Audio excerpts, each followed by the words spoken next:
Hola, mi nombre es Cristian Javier Hernández Flores y junto con mi compañero Jair García Salamanca les vamos a exponer los contenidos de la materia Ecoturismo y Campismo.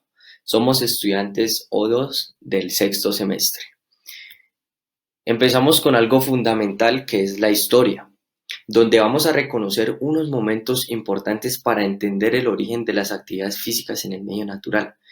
Estos momentos son prehistoria, Edad Media, Renacimiento y ya el siglo XIX, siglo XX y demás. Empezamos con la prehistoria donde el hombre debía cazar, debía tomar las pieles de los animales para sobrevivir del ambiente hostil, alimentándose y tomando sus pieles para protegerse del frío y demás ambiente hostil que se presentaba en esta época. Empezamos en la Edad Media donde la agricultura y la ganadería toma un papel fundamental. La sociedad empieza a dividirse, tanto en la vida rural como en la vida citadina. En esta Edad Media se fueron dando ciertos cambios, los cuales concluyen en el Renacimiento, donde las actividades físicas en el medio natural toman un rol educativo y formativo, actuando bajo la premisa que el hombre, el hombre debe alejarse de esa sociedad que tiene mucha perversión y demás. En el siglo XIX, estas prácticas de actividad física en el medio natural empiezan a masificarse, empiezan a tener una popularización entre la gente, a ser muy practicadas, y ya en el siglo XX se empieza a estructurar estas actividades, naciendo la Federación de la Montaña y también organizaciones como los Scouts caminantes que van por diferentes lugares haciendo esta práctica. Pero para entender más todo esto sobre las actividades físicas en el medio natural, debemos llegar a una conceptualización, a definir todo lo que abarca este concepto. Empezamos con actividad física. La OMS nos plantea que es cualquier movimiento corporal que implica un gasto energético, ¿sí? Superior al del reposo. Esto es fundamental que todos lo hagamos para tener un buen estilo de vida y demás. Y también pues en dónde las practicamos en la naturaleza. Entonces, ¿qué es la naturaleza? Funolet en el 89 nos dice que es todo ecosistema, todo lugar que no ha sido modificado por el hombre, por la acción humana, ¿sí? Y también es fuera del mundo urbano donde generalmente habitamos nosotros, los seres humanos. Pasamos a dos conceptos muy importantes. Ya conociendo los dos anteriores, empezamos con las actividades físicas en el medio natural, definiéndose como un conjunto de actividades de carácter interdisciplinar, es decir, no abarca solo una ciencia, no una sola disciplina, sino muchas. Se desarrollan en contacto con la naturaleza, ¿sí? Como su nombre lo dice, en un ambiente que no es el nativo, que no es el cotidiano para el hombre y también con finalidad educativa, recreativa y deportiva, es decir, cumple muchos principios, trae muchos beneficios para el ser humano y también tiene una incertidumbre, se caracteriza por tener un grado de incertidumbre en el medio, es decir, no sabemos, como no es nuestro ambiente nativo ni cotidiano, no sabemos que nos vayamos a encontrar a realizar esta práctica. El ecoturismo, como su nombre lo dice, es un turismo de acuerdo a la conservación, es decir, debemos mantener el ambiente muy bien, debemos cuidarlo y demás, sobre todo a pequeña escala, ya que si conglomeramos mucha gente, realizamos una actividad masificada en un ecosistema que quizá no resiste esta carga, podríamos dañarlo y también pues debemos tener un impacto ecológico social mínimo, ¿sí? Eh, ya que al realizar estas prácticas debe realizarse con mucha concientización para no dañar el medio en donde vamos a disfrutar. Pasamos a dos conceptos muy importantes, el cual es el campismo y el senderismo. El campismo lo encontramos como un atractivo, ¿sí? Donde realizamos una expedición y también nos quedamos una noche, 2 noches o quizá 3 en un ambiente natural donde no es el habitable generalmente por nosotros. Y Gómez en el 2011 nos dice que acampar se ha vuelto una forma de explorar el país de forma ecológica, ¿sí? Ya que llevar una tienda de campaña y realizar esta actividad simulando una vivienda puede realizarse casi en cualquier parte. El senderismo es una actividad muy atractiva que consiste en caminar por la naturaleza, siguiendo senderos, llegando a un lugar. Es decir, nosotros empezamos desde un punto y ya tenemos en nuestra cabeza un objetivo hacia dónde vamos a llegar. Incluye factores muy importantes y yo creo que eso es lo más importante, el atractivo para realizar el senderismo, que son vistas panorámicas, fenómenos naturales, flora y fauna nativas, etcétera. Entonces pasamos a dos conceptos, los cuales son el turismo y el ocio.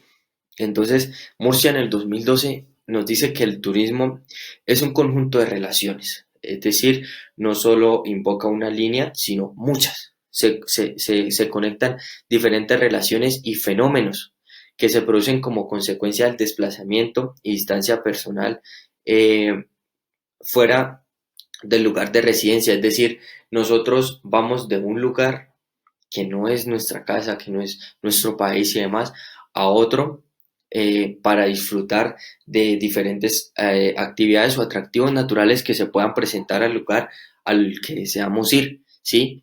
Y pues siempre y cuando no esté muchas veces motivado por razones extremadamente pues lucrativas de dinero.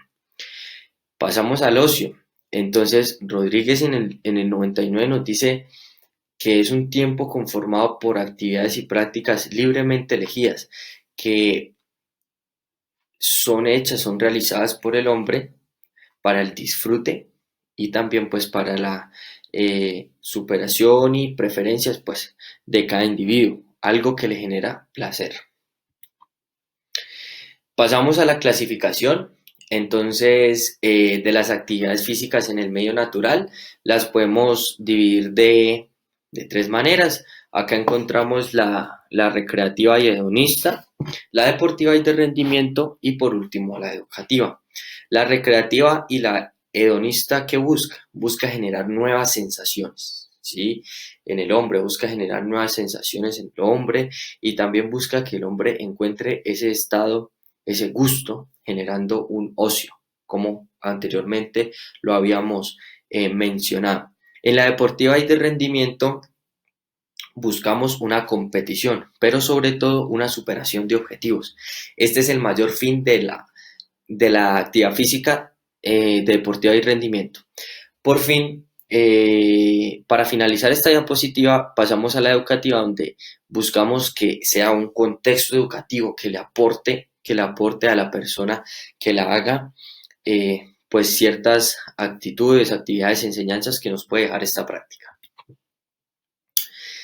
También, según el medio, es decir, en donde las practicamos, las podemos dividir en cuatro, según el ambiente, que son agua, aire, tierra y nieve, como lo están viendo en la diapositiva. Agua, podemos realizar diferentes actividades como bucear, como realizar un paseo en vela y también surfear. En el aire podemos realizar actividades como el rappel, el parapente, entre otras. Y en la tierra, el senderismo, el, también el ciclomontañismo, acampar y demás. Y en la nieve, pues en esta estación que cae nieve, pues podemos realizar actividades como el esquí, el andinismo, entre otras. ¿No? Pasamos a lo que es el marco legal. Comenzamos con la Ley 300 de 1996, por la cual se expide la Ley General del Turismo y se dictan otras disposiciones. Encontramos el primer artículo: el turismo es una industria esencial para el desarrollo del país y en especial de las diferentes entidades territoriales, regiones, provincias y que cumple una función social. En este artículo, el Estado le dará especial protección en razón de su importancia, ya que el turismo hace parte del Plan de Desarrollo Nacional. Luego encontramos el artículo número 2, los principios generales de la industria turística. Encontramos lo que es primero la concertación. Entonces, en el sector turístico se fundamentarán en acuerdos para asumir responsabilidades, esfuerzos y recursos entre los diferentes agentes comprometidos, ya pueda ser el sector estatal o el sector privado nacional o el sector privado internacional, con el fin de lograr objetivos comunes, que es beneficiar el ecoturismo. Luego encontramos lo que es la coordinación. Entonces, las entidades públicas que integran el sector turístico actuarán en forma coordinada en ejercicio a las funciones que se les estipulen. Luego, como tercero, encontramos la descentralización. Entonces, la actividad turística es responsabilidad de los diferentes niveles del Estado en sus áreas de competencia y se desarrolla por empresas, ya sean privadas o estatales, según sus respectivos ámbitos de acción. Como cuarto, encontramos la planeación. Entonces, la planeación son que en las actividades turísticas serán desarrolladas de acuerdo al Plan Sectorial del Turismo. Estas harán parte del Plan Nacional de Desarrollo. Como quinto encontramos la protección al ambiente. Entonces el turismo se desarrollará en armonía con el desarrollo sustentable del medio ambiente, siempre buscando generar impactos positivos en este. Como sexto es el desarrollo social. Entonces el turismo es una industria que permite la recreación y el aprovechamiento del tiempo libre. Estas actividades que constituyen un derecho social consagrado en nuestra Constitución Política en el artículo 52. Séptimo, encontramos la libertad de empresa. Entonces, la libertad de empresa, en este principio, pues el turismo es una industria de servicios de libre iniciativa y privada, de libre acceso y libre competencia. Cualquier empresa puede competir en ella, siempre sujeta a los requisitos establecidos en la ley y en sus normas reglamentarias. En este caso, las autoridades de turismo en los niveles nacionales y territorial preservarán el mercado libre, la competencia abierta y sobre todo leal, así como la libertad de empresa dentro de un marco normativo donde se trabajen principios como idoneidad, responsabilidad, relación equilibrada entre los usuarios que pertenezcan. Como octavo encontramos la protección al consumidor. Entonces, siempre el desarrollo del turismo, el consumidor será el objeto de protección específica por parte de entidades privadas o públicas. Y como por último encontramos lo que es el fomento. Entonces el Estado protegerá y otorgará prioridad al desarrollo integral de las actividades turísticas, recreacionales y en general, todo lo relacionado con esta actividad en todo territorio nacional. Bueno, encontramos el artículo número 3, la conformación del sector turístico. Entonces encontramos que el sector turístico se puede dividir en oficial, en mixto y en privado. Entonces en el sector oficial está integrado por lo que es el Ministerio de Desarrollo Económico, sus entidades vinculadas, las entidades territoriales y el prosocial, así como las demás entidades públicas que tengan asignadas funciones relacionadas al turismo, con turistas o con la infraestructura en la que se trabaje. Luego en el sector mixto pues está integrado por el Consejo Superior del Turismo, el Consejo de Facilitación Turística y el Comité de Capacitación Turística. Y como por último, en el sector privado está integrado por los prestadores de servicios turísticos, sus asociaciones gremiales, las formas asociadas de promoción y desarrollo turístico que se encuentran en vigencia y pues que se crean para el mismo fin. Luego, pues encontramos lo que es el artículo 22, que lo quisimos destacar, las definiciones. Entonces, en el ecoturismo es aquella forma de turismo especializado y dirigido que se desarrolla en áreas con un atractivo natural especial, buscando la recreación, el esparcimiento y la educación del visitante a través de la observación, el estudio de valores naturales y de los aspectos culturales relacionados con ellos.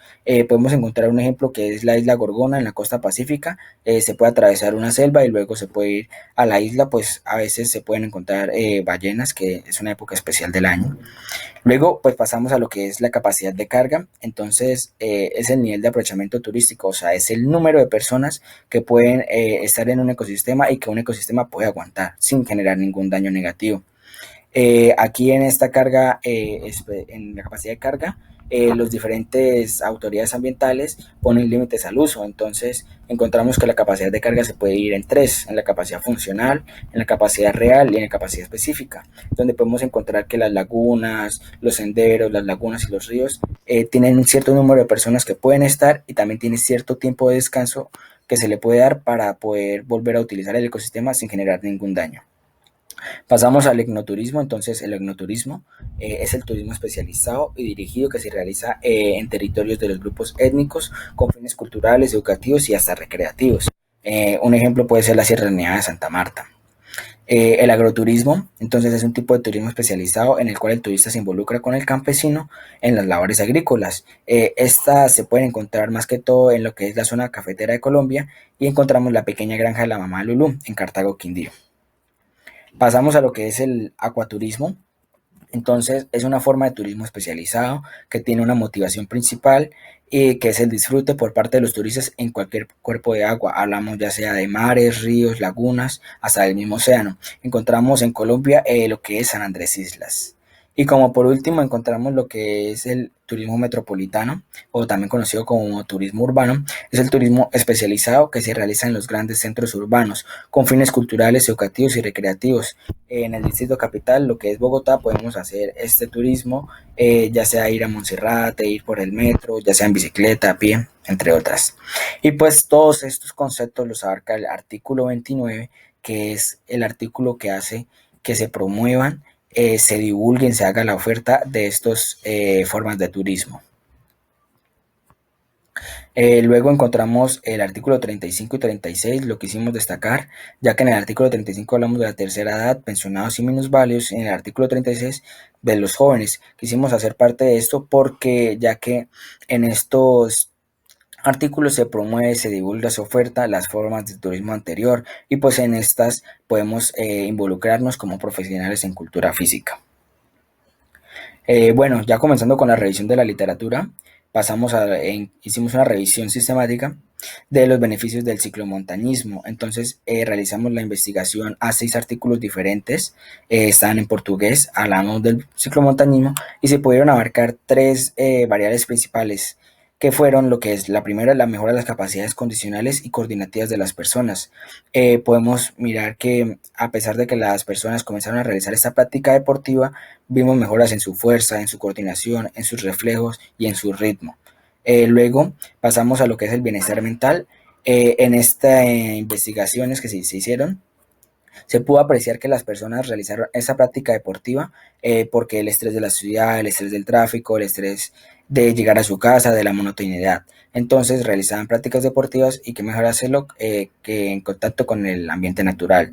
Y luego encontramos como tercero lo que es el aumento del ciclo de amistades. En esta práctica deportiva tuvo un auge muy grande en estos últimos años, ya que se encontraban de 3 a 4 personas realizando esta práctica deportiva. Ahora se encuentran grupos de 15 personas, sobre todo en Brasil, donde se aumentó pues el número de personas que lo practicaban y se podía mirar que se volvieron amigas y comenzaron a hacer grupos en los que hoy en día pues se oferta el ciclomontañismo como práctica deportiva.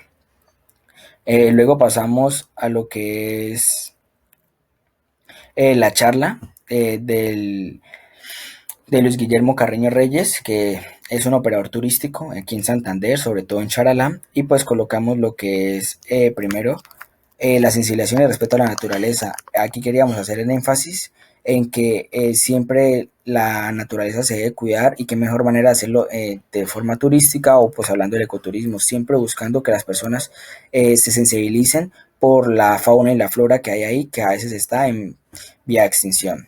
Luego encontramos lo que es el turismo histórico y cultural. Entonces Charalá tiene una gran importancia en lo que es nuestra historia patria y también hablamos de la revolución comunera, que es una forma en la que se puede dar el turismo en Charalá. Y hablamos del ecoturismo como fauna y flora. Entonces, obviamente, cuando se realiza el turismo, se pueden encontrar varias especies y se pueden encontrar varias plantas que son endémicas o son extrañas que no se pueden encontrar en todo el mundo. Cuando hablamos de Charalá, encontramos en la fauna, encontramos el águila negra y el cóndor de los Andes, que son especies en vías de extinción, que sería chévere importarla, comenzar a darle importancia y cuidarlas a través del turismo. Y lo que es en la flora, pues encontramos lo que son los robles, ya sea el negro, el naranja, el rojo, entre otros colores, y lo que encontramos también son las palmas de cera. En la revisión de la literatura hablé sobre el impacto del turismo en Colombia. Ahondando sobre diferentes artículos encontramos que el turismo es un factor dinamizador de la economía tanto local, regional y nacional. Diferentes extranjeros y personas nativas, por ejemplo, en este caso de Colombia, van a diferentes atractivos turísticos para disfrutar de una vista panorámica, ver arrochuelos, cascadas, ir a la selva y demás. Entonces esto se convierte en un factor dinamizador de la economía, ya que compran cosas nativas del lugar, por ejemplo, recordatorios, por ejemplo, la alimentación o el hotel puede ayudar a que diferentes familias salgan adelante y con esta práctica turística puedan también tener el pan de cada día en sus casas. Otro punto muy importante es que el turismo viene acompañado de inversión extranjera en muchas ocasiones. Al ser un atractivo turístico muy potencialmente visto ante los ojos de los extranjeros, también ellos pueden invertir para tener mejores condiciones de infraestructura, por ejemplo, o también para realizar eh, ciertas relaciones o ciertos acuerdos para masificar e impulsar la visita a este sitio turístico. Las playas, los ríos y escenarios naturales deben ser cuidados por el gobierno y la comunidad en general. Muchas veces cuando se descubre un lugar eh, muy atractivo para el hombre, para su disfrute, puede llegar a masificarse. Y si el ecosistema no está preparado, tampoco el país está tanto preparado como capacitado para esto, entonces va a tener mucho impacto y posiblemente va a terminar deteriorándose hasta tal punto en ser alterado y que no eh, esto cumpla ese no cumpla esa acción nativa, esa eh, característica de ser virgen para poderlo visitar y pues disfrutarlo al máximo. Por último, vamos a hablar de el señor Luis Guillermo Carreño Reyes, que nos habló sobre Charalá, como anteriormente nuestro compañero Jair Garcés daba su presentación, pues él nos hablaba para finalizar esta exposición de dos puntos fundamentales. El primero de ellos es el turismo, que debe estar estructurado junto con una buena organización. Esto para evitar que las personas generen un impacto mayor que junto con personal capacitado puedan visitar estos lugares de forma correcta, ¿sí? También regulado con el gobierno nacional, como lo decía anteriormente en el impacto del turismo, para que estos lugares sean protegidos y sean correctamente disfrutados por todas las personas. Y otro punto que pues él nos mencionaba sobre su charla en el enfocada en el municipio de Charalá, decía que los guías deben ser personas preparadas, ¿sí? Capacitadas, que sepan el porqué de todo. Cuando un visitante le pregunte por la formación natural de este lugar, cuando un visitante le pregunte por el agua de este lugar, él sepa el porqué de todo, también sepa cuáles son las medidas de seguridad que se deben tener en este lugar y así evitar eh, diferentes percances que se pueden presentar con las personas y los visitantes que acuden a los centros turísticos y demás ecosistemas espectaculares que hay en nuestro país y en el mundo. Esto fue todo por hoy. Muchísimas gracias. Esperamos lo hayan disfrutado. Hasta luego y gracias.